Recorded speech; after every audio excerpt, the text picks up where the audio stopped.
One Bills Live. Thanks for making us a part of your afternoon, and joined as we are every Friday in hour number 2 by senior producer from NFL Films, Greg Cosell, who also is the co-host of ESPN's NFL Matchup Show, and Greg Cosell's weekly segment presented by Scott Lawnyard, an official commercial site work partner of the Buffalo Bills. All right, Greg, we'll quickly rehash Bills-Lions. I thought that both offensive and defensive coordinators for the Bills were in their bag last week. I'll start on the defense, knowing that the offense gets all the accolades these days with all the points they're putting up. But Bobby Babbich's use of base defense against the heavy personnel sets of the Lions early in that game really helped set a tone and neutralize the run game to the point where Dan Campbell had sat David Montgomery on the bench and tried to go with speed and Jahmyr Gibbs in the run game rather than the power of Montgomery, which had been effectively neutralized on those first two series. Yeah, but I mean, to me, I think that the larger concern has to be their pass defense, because that's for 2 weeks in a row, it's been a little bit of a problem. And look, they're scoring a ton of points. I'm sure, Brownie, you don't get tired of calling Bills touchdowns on offense when you're doing the games. But, you know, I think that they did. The one thing that I thought was a real positive, I thought in the fourth quarter, they started to get some pressure. Look, obviously the numbers for Goff were huge in the second half, and particularly in the fourth quarter, where I think he had 30 throws, just the way the game played out. But I thought that when, you know, watching the tape, they started to get a little more pressure on him. They obviously added in some more blitz because they needed to. They need to create pressure on the quarterback. And I know there were injuries in the secondary, but you know, that's something I'm sure that Sean McDermott and staff and Bobby Babich are really working on, because they're going to have to be better overall with their pass defense. You know, look, they're scoring a ton. They've scored over 30 in 8 straight games. They've scored over 40 in 2 straight games now. And as good as the offense is, and everybody's doing a really good job, obviously, and we can get into some of that because I thought they're doing some really good things, but that's hard to do in this league. You know, normally in the playoffs, you're not going to win games 45-42. So it'll be interesting going forward, but they are a fun team to watch, and this offense is a lot of fun. Yeah, this defense didn't seem to be it seemed to be even though the scores were both games and both teams were in the 40s in the LA Ram game for the Bills and then this last one against Detroit, the Bills defense did seem quite different in the way they handled it, even though the results were much the same, with a 40-point difference.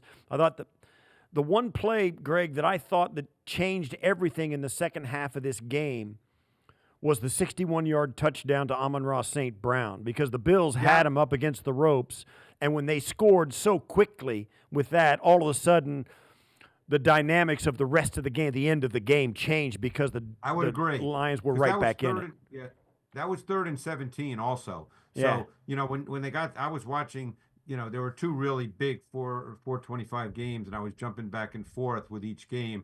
And when I saw 3rd and 17 with the way the game was playing out, because that was late in the third quarter, and they were up pretty big at that point. I can't remember the score. Brown, do you remember the score? 35-14. 35-14. Right, so it was 35-14, and I'm thinking 3rd and 17, they're going to get off the field, they're going to punt. I mean, this game's over. And then obviously they hit that, and I think Bernard tipped the ball a little bit, but it didn't really change the direction. And that, I agree with you, Steve. That seemed to just make the game feel different. And then look, in the fourth quarter alone, I mean, this is crazy. Goff was 19 for 30 for 216 in the fourth quarter alone. And they had to throw. And you could say those numbers are skewed just because they had to throw so much. But I don't think there's any way that Sean McDermott thinks that's okay, you know. But you're right. That really changed the game, particularly on 3rd and 17. Like I said, I'm sitting watching the game and I'm thinking this game's over. They're going to get off the field and now I can switch to the Eagles-Steelers game and this game's over. Right. Yeah. Flipping it around to the offense, I thought Joe Brady again not only found the right matchups, but used scheme to help make sure those matchups succeeded. Obviously, the running backs and the tight ends were the featured part of those mismatches working against the Lions-based defense. Were you surprised that Aaron Glenn stayed in base as much as he did despite those issues? Boy, that's a hard question to answer because you never know what's in his head and how they prepared to play. Uh, so I don't know if I have a great answer for that, but I agree with you 100% that I thought that this was game planned really well. A couple of things really stood out to me. The second play of the game I thought was brilliant because that was clearly when it's the second play of the game, it's game planned, as you well know. So the way they got Ty Johnson in the game and with the motion by Shakir and the way they set that play up and the use of McGovern pulling and the way they got all the eye candy to Quan Alexander, who's probably been there for a week or two, and they set that matchup up. As soon as I saw that, I'm thinking, boy, that's really good stuff. But the other thing that really stood out to me, Brownie and Steve, was I love the way they use Shakir in motion to create matchups in the pass game, which existed on that play we just saw, and also in the run game. I mean, I thought they did a really nice job in the run game as well, using motion to create, it's not matchups per se, but to create lanes. I can remember a 13-yard run, I think it was by Cook in the first half, where Shakir was in motion. I just thought he did a really, really good job with that. Because number one, it's a high percentage man defense they were playing against. That's the way Aaron Glenn likes to play. They knew that going in. I thought it just created a lot of opportunities. And I was really impressed too with the way they outnumbered him in the run game. When they, even on Josh's walk-in touchdown where Deion Dawkins rolls out, and of course there was a little confusion. They had two guys moving to the flat. Dawkins had nobody to block, and Josh walks in, and then the James Cook 41-yarder that went in where they pulled his hair. It was a nice run by James, but also, man, oh man, it was a long time before he met any resistance. Yeah, you and I, Steve, don't have trouble with anybody pulling our hair, so we don't have to worry about Right? that. Me either. I was going to leave you out of that, Brownie. Sorry. But yeah, no, I just thought they did a really, really good look. A lot of people don't think about motion and when it comes to the run game, but so much of that is just to mess around with run support and get people, the defense not in good position in terms of gap integrity to play the run. And I thought they did a really, really good job with that. I mean, to me, this was Joe Brady's best game in terms of how he mapped out the tactical schematic element of the game. We know Josh Allen's playing great. I mean, he made some throws in this game that were ridiculous. But I just thought in terms of mapping out a plan to attack that specific defense, I thought it was really, really good. And so, taking it into this week, Greg, obviously it's an opponent that's had more than its fair share of problems. Some because of their own doing and not, refortifying the roster with capable draft choices. But it looks like they've got their franchise quarterback in Drake Maye. Now they've just got to build around him. So let's start with him. 68% completion percentage. He's got a high rate of completion. He can play off script. What else do you think he has done well for this team this season? I really like what I've seen. I feel because this is not a good team, their O-line is probably one of the 5 worst in the league. They don't have any receivers. I think he's played, quite frankly, the best of any rookie quarterback. And I know, obviously people are going to say Bo Nix because they're, winning games for the most part. But I think May has played the absolute best. I think the way he's incrementally gotten better, he's calm, he's poised, he's the toolsiest of all the quarterbacks that were in this draft. I had a chance to stand next to him at the combine. He is a big man. He's 6'4", 225. And as you know, he's not quite Josh Allen, but as you know, size like that, that's a trait. People have lost sight because there's so many quarterbacks now that are coming into this league that are 6 feet, 6'1". And yes, they're very gifted in terms of pure traits, but 6'4", 225 is a trait. And I think he's played really well given the significant limitations, Brownie, of this offense. This is not a good offense. Their left tackle low. He's just not. He should not be a starter in the league. And no knock on him. He probably is working hard and all that. But I mean, that's the way a number of their guys on their O-line are. They probably are not starters in this league. They start the rookie at left guard, Robinson. So this is just not a very good group. And they don't really have much at the receiving core. They play a lot of 12 personnel because they've got at least two professional tight ends in Henry and Hooper, but it's just there's not much on the perimeter. If you're building this, I mean, obviously they're trying to get through this season. They've got plans for next year. They're not going anywhere this year.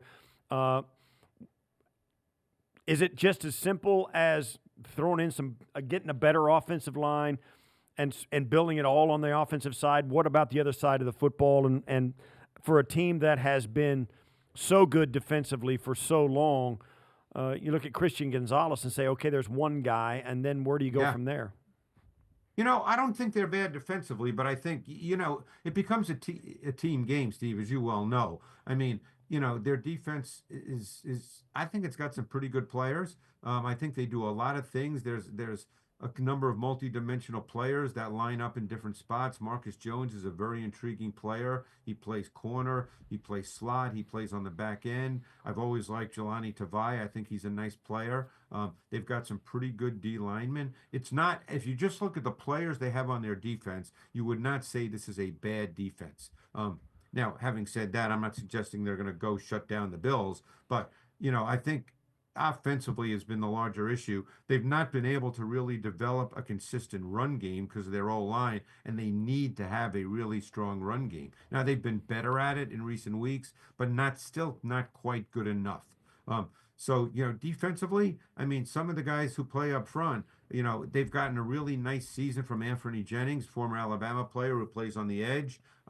I think Keon White's not a bad player at all. They've got some guys inside as well that are good. I've always liked Dietrich Wise. He's been in and out of the lineup this year, and I think he only played 16, 17 snaps last week. But they've got some guys on defense. This is not a pushover defense. Right. Yeah. Regarding the defense, at least from what the numbers say, they play a good deal of man coverage.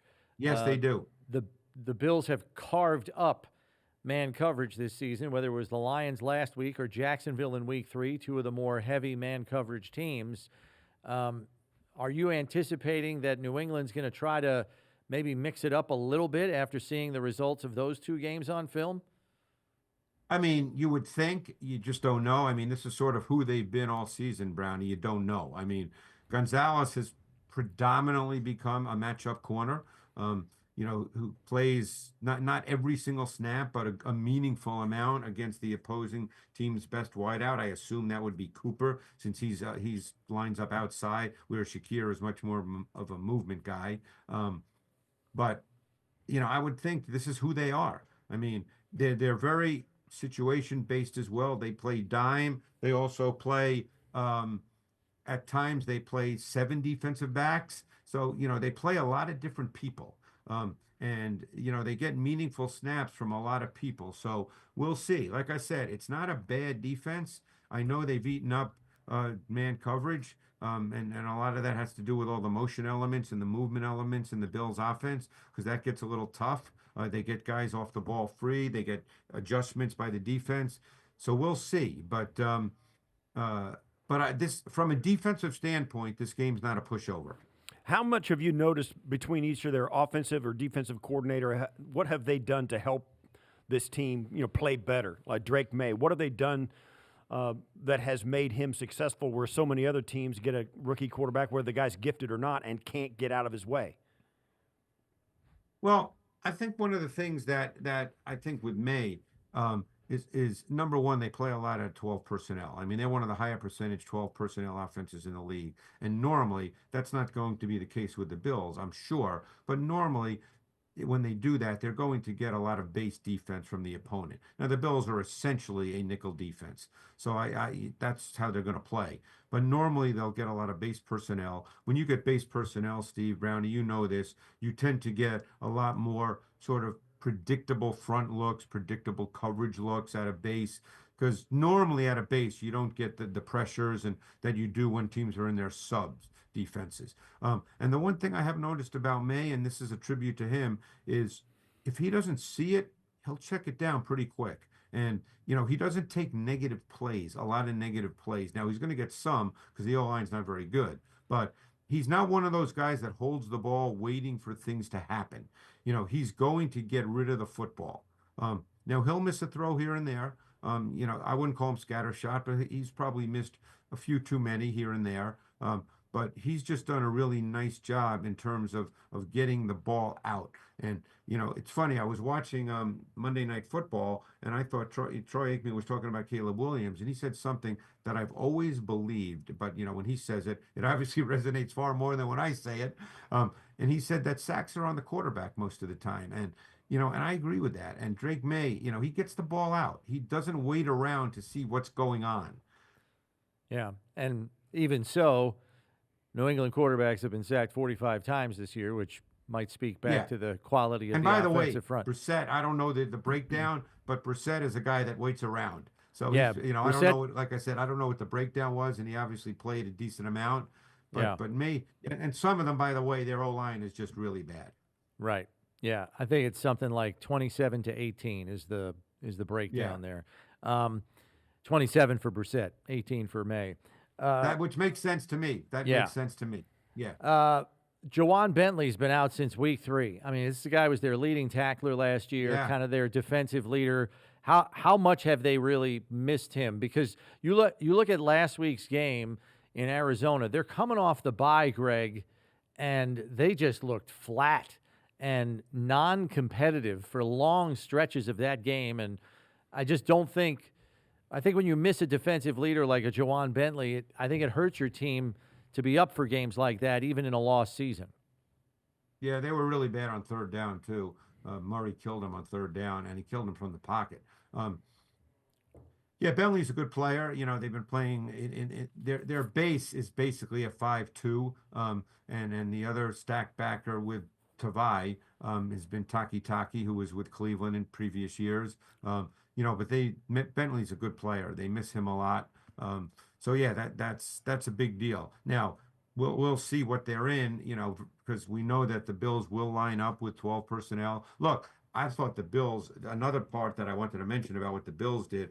I thought through the first couple of possessions, they did and this is Joe Brady, obviously. I thought they did an unbelievable job in terms of different personnel usage, different formations. They played 6 offensive linemen. They played 2 tight ends. They got Gilliam out there. They were obviously they're trying to score touchdowns, but they were also sort of probing and looking to see how the Lions would react. I thought they did a really, really good job with that. So we'll see how the Patriots handle all that, because I've always been a believer in that, and I think that's more of old school. Not that Brady's old, but sometimes I look at teams and I think all they're trying to do is come up with one great play to score. Whereas I always felt that the great coaches going back, years and years, they see it as a 4-quarter game and they're probing. They're trying to see how, hey, let's run this motion. Let's put out this personnel package. Let's see how the defense responds, because then we know, and then we can call plays based on that. I thought Joe Brady did a phenomenal job with that. And I think he'll do a lot of the same thing this week. What are some of the problems the Patriots have in scoring points? They have a hard time putting it up. Is there an overriding issue? The lack of explosive plays. They every once in a while, obviously May can make any throw, but they have no speed at wide receiver, 0. So you could argue they're one of the slowest offenses in the NFL. And so now you get into a situation where you've got to run a lot of plays, Steve, to score. And their O-line and their run game's not good enough to play that way. So it's very hard for them to put up a lot of points. Greg, thanks as always. Have a great holiday week. We'll catch up with you next Friday. All right, guys. Thanks. You too. Appreciate it. Thanks, Greg.